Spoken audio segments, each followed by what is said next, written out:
Hello, everyone, and welcome back to the GynoCast. My name is Dr. Eric Heegaard. I'm a board-certified, not certifiable obstetrician gynecologist. That means I've been tested.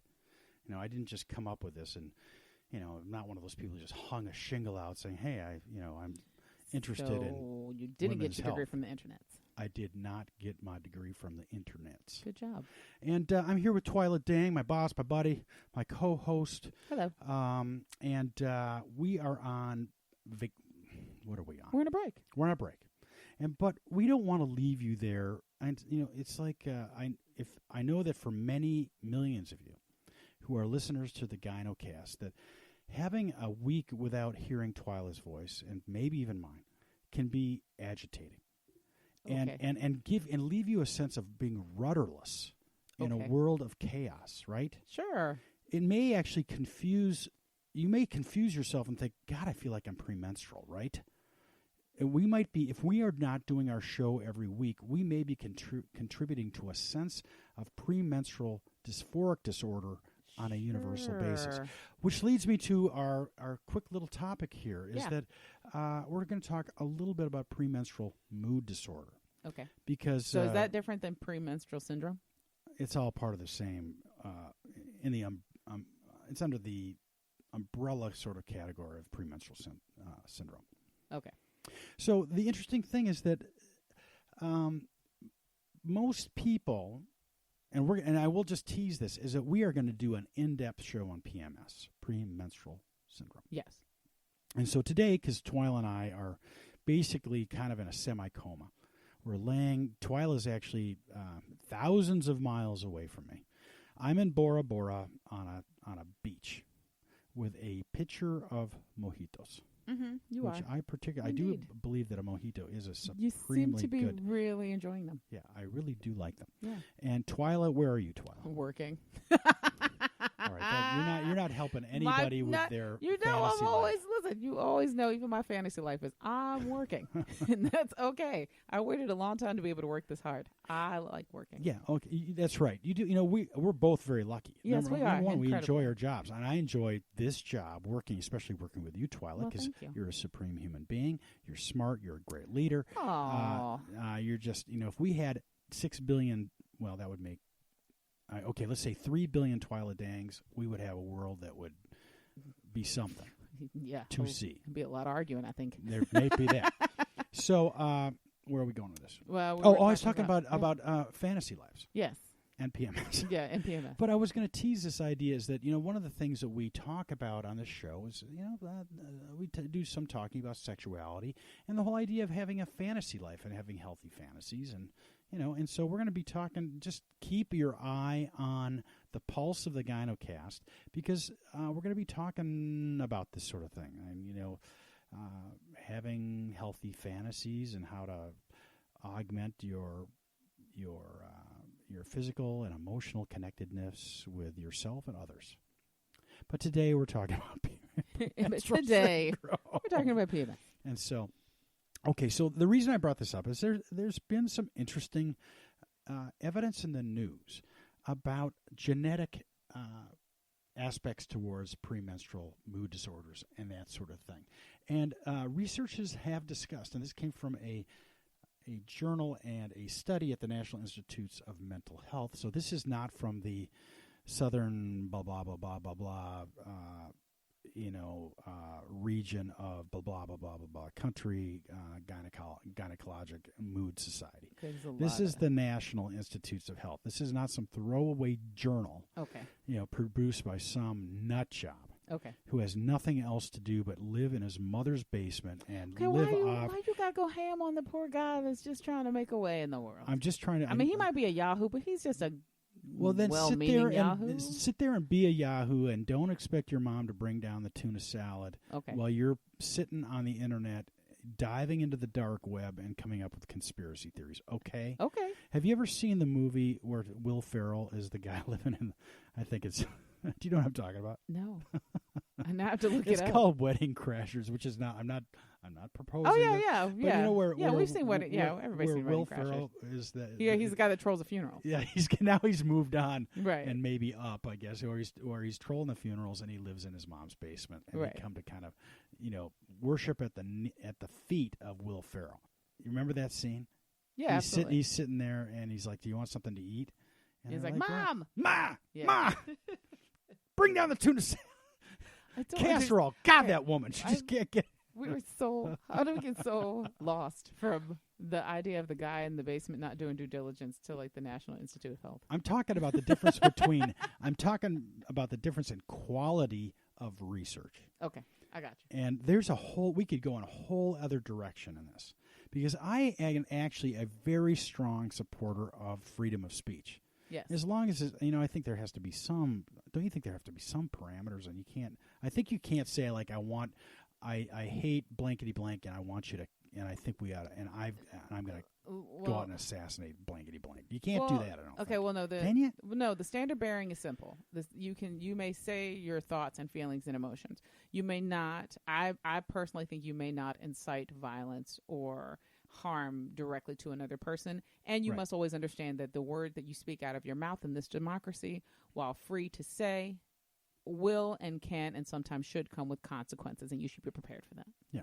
So, But I also think part of the problem that we're seeing in our society today is that there's news and information in abundance, super abundance, and there's no quality controls. So what I mean is that, like in medical journals, which is why I brought out the journal of blankety blank that comes blah, out blah, of blah. the blah blah blah that comes from the southern province of blankety blank and the gynecologic mental health society of this region. right. Is that there is a difference between a journal and evidence that comes from the National Institute of Health and that sort of thing. But in people's minds, if you see it on paper, if you see it in a really nice website, it all has equal value.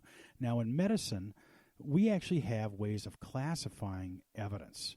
And, we'll in different journals we'll read, they'll actually say this is high-quality evidence and this is low-quality evidence. That doesn't mean there's no value to the low-quality evidence. It means there's just not such much data to support it. It hasn't been extensively studied, right?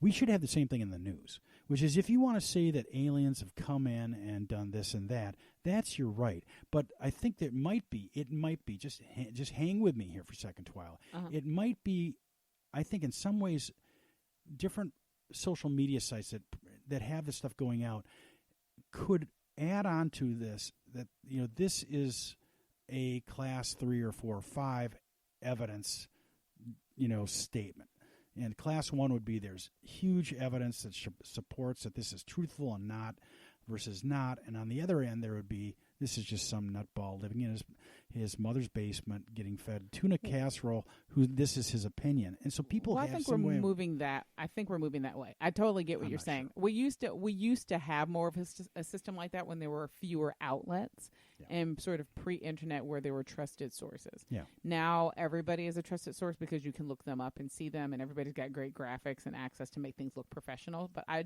do agree with you. I think, and I genuinely think that the pendulum will swing back to something a little bit more, due diligent and possibly regulatory that helps flesh out some of that. I think we're not there yet. I agree with you. I think it'll probably get a little worse before it gets a little better. Yeah.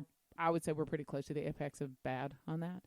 But I'm not even sure whether we need or should be regulated more than that. There should be some sort of categorization. Even a categorization is to an extent, a mild regulation in action. It's an agreement amongst everybody that we're going to hold to these standards. Right. So. All right. Yeah. So premenstrual disorder. This is actually, I think most people, most women know what we're talking about to some degree because we're all just souls.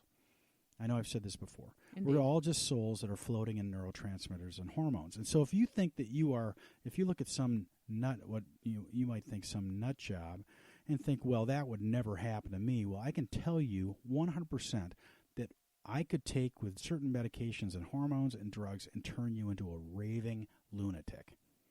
Okay? Okay. We are all, and so women tend to be, they're hormonal. There's hormonal fluctuations in women that are different than men. Mm-hmm. And so there's a certain percentage of women who have, many women will notice some changes before they get their period.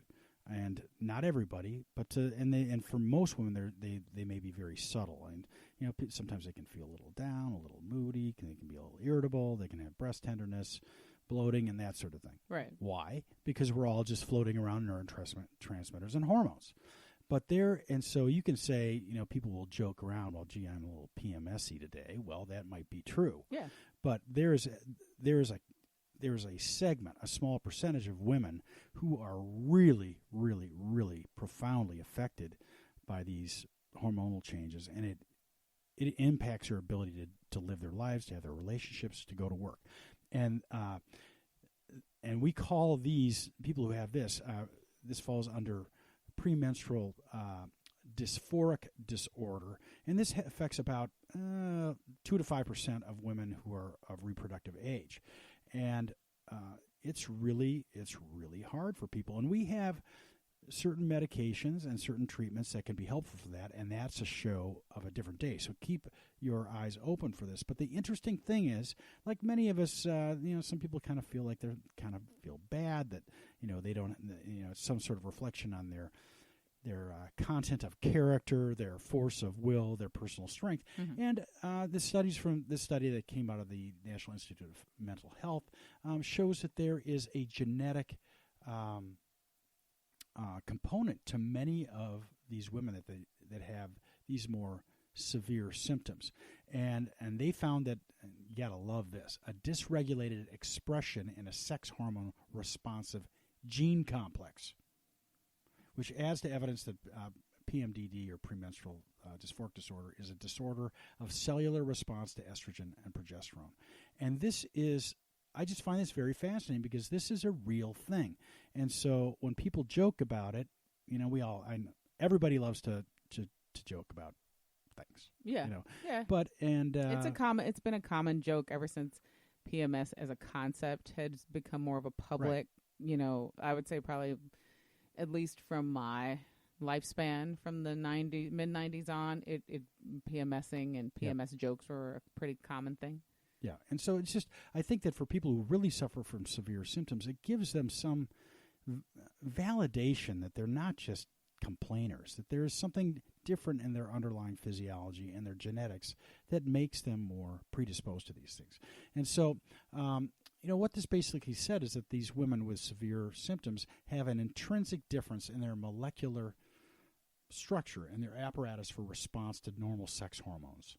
So just all the way on a cellular right. level, they're different. Yeah, and it's not just an emotional sort of thing that should be under voluntary control. Oh. And so, and this has been something that's been studied by the National Institute of Mental Health for years, and this has been, just more accumulated evidence that women who experience these mood disorders prior to their periods are abnormally sensitive to these normal changes in sex hormones.